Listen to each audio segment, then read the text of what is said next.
Tapi ada yang cukup menarik ya, Mas Budi, Mbak Yolanda, bahwa eh, hari ini kita melihat kenyataan. Kita perlu jujur melihat kenyataan. Di satu sisi ini ada hoax ya, yang makin gampang menyebar. Tapi di sisi lain, media-media profesional ini malah banyak yang tumbang, banyak yang hilang. Nah, menurut Mas Budi atau Mbak Yolanda, ini sebenarnya Saya ada apa hari ini ya? saya ingin menjabarkan dulu ya Hmm. fenomena sosial saat ini. Hmm. Sekarang kalau saya melihat, kalau menurut teori Jean-Claude Baudrillard, itu seorang sosiolog dari Prancis. Sekarang ini kan memasuki era post-truth. Jadi post-truth itu di mana viralitas, sesuatu yang banalitas itu lebih viral. Jadi masyarakat lebih senang informasi-informasi yang ringan, Hmm.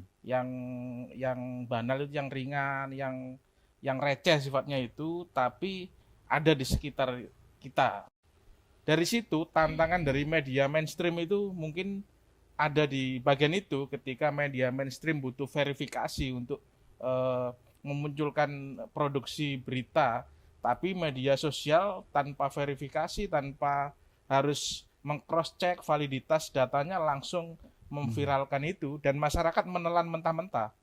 Dari situ mulai berkembang media perseorangan, akhirnya pembaca exposure media mainstream tuh perlahan kita bisa melihat kalah dengan media-media sosial yang dimiliki perseorangan yang punya follower dan exposure yang lebih tinggi, karena mereka mengusung isu-isu yang sifatnya ringan tapi disukai oleh masyarakat.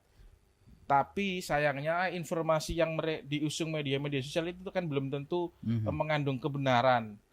Istilahnya belum tentu itu mencerdaskan.